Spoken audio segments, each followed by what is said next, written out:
I'm Goldie Chan with Warm Robots here with the Shorty Awards. Now I'm joined by two amazing people. First is Connor, who's the VP Creative Director at Edelman, and then Deanna, who's VP Earned Media, also at Edelman. So they will be going over an award-winning campaign. In fact, that campaign won Winner in Multicultural Community Engagement, hashtag, and was finalist in Food and Beverage Twitter. And also, Edelman itself is Large Agency of the Year. But let's dial back from that really quickly. Let's dive into this incredibly fascinating campaign. Connor, would you like to talk about it? Sure. So I think the official title of this campaign is The Cure for Chinese Restaurant Syndrome, but I think me and Deanna commonly call it Redefined CRS. So it's coming from a client, a Japanese client called Ajinomoto. They make MSG, or monosodium glutamate, which is a product that Americans tend to hate. So, you know, they came to us and they kind of asked us for something that could change the perceptions of Americans about their product.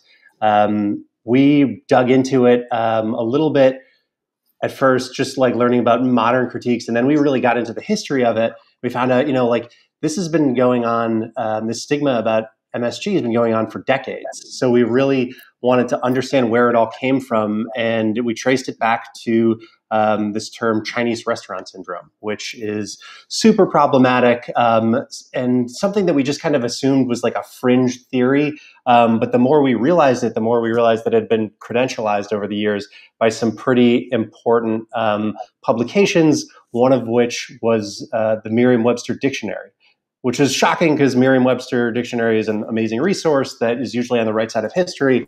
But it still had kind of what we thought was a slightly xenophobic definition. And we felt like, you know, this was a little bit of a core of the problem. So if we could go back and change the definition in the pages of the dictionary, maybe we could start to kind of change the minds of Americans everywhere and get them to realize that there is actually scientifically proven to be nothing wrong with MSG. This is all just some kind of, you know, xenophobic hysteria that's been going on for years. And that was really what we did. We, you know, sought to ignite Twitter and get them worked up about it. And it started with just one video. We had a few key influencers, Eddie Wong, Jeannie Mai, a doctor as well.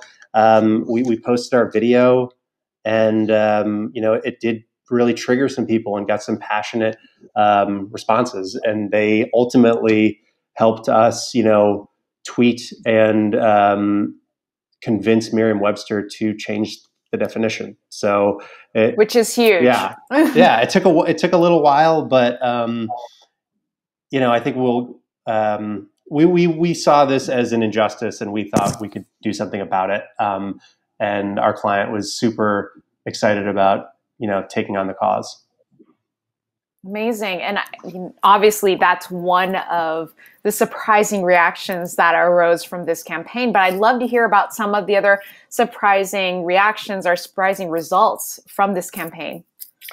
Sure. I think it was just, you know, how many people, upon seeing our simple video, which really was just about our talent reading the actual definition of Chinese restaurant syndrome from the dictionary, seeing people's responses and kind of understanding that they themselves had thought MSG was, you know, a toxin that was going to make them sick or something, or had heard this from their parents and just assumed that, you know, it was a problematic substance. And they realized that like they were somehow like slightly complicit in this.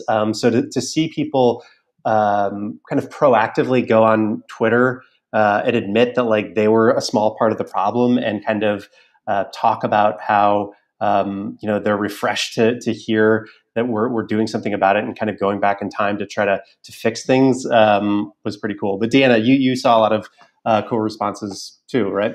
So Deanna, what are your thoughts on this? So one of the responses that spoke to me the most, I think, were when we were chatting with a lot of reporters who were talking to consumers about how they felt about Chinese restaurant syndrome. And one of the responses that they had heard was that they spoke to a Hispanic woman who had owned a restaurant. And she said that while Chinese restaurant syndrome didn't seem racist to her, the words Mexican restaurant syndrome, if she had heard it, would feel, it would impact her. And if she knew that someone was not eating at her restaurant because of a certain ingredient in her food, she would be impacted that way. And I think another thing too is that, for one of the world's most popular ingredients, and despite that it's 100% proven safe to eat and it is perceived as unhealthy, it actually is found in many of Americans' favorite ingredients like Doritos and ranch dressing. So when people hear Chinese restaurant syndrome, they also don't correlate the fact that MSG is in a lot of our favorite snack foods that we all eat every day. So when people find that out, but then you learn that they're avoiding Chinese restaurant syndrome, Chinese restaurants because of MSG, it comes as a shock to them, which also comes as a shock to us. But it's that wow factor we look for when we try to tell these stories.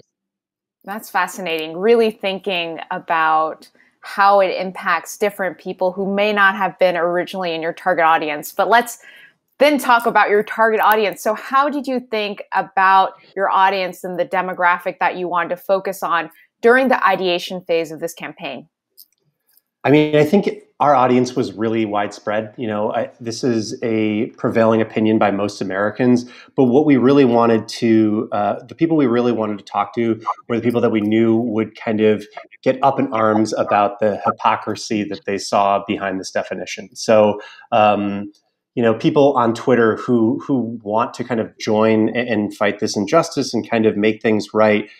We felt like they were going to be the ones that we really needed to speak to and trigger something in them. And I feel like once we can get them on board, we can start this little mini movement, with a hashtag, and then we can, that can catch fire and get into, major media placements. And from there, we can start to reach, the mass scale that we wanted to hit.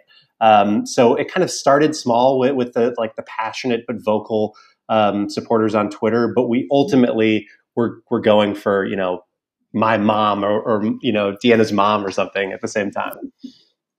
Amazing. And how does it feel, of course, to win a Shorty's Award for this campaign?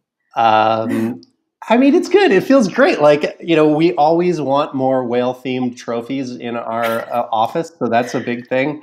But no, we really do love the idea of the Shorties, and it's been great to see it kind of grow up over the past decade or so. Well, I think when we try to come up with a good idea, a lot of times the measuring stick or the barometer or whatever it is we say will the internet like this? And I feel like that the Shorties does a really good job of identifying what the internet tends to like. So this is, I don't know, this feels good. Amazing. And because you won Large Agency of the Year, congratulations again. Why are the Shorty Awards important to your agency? Deanna, do you want to?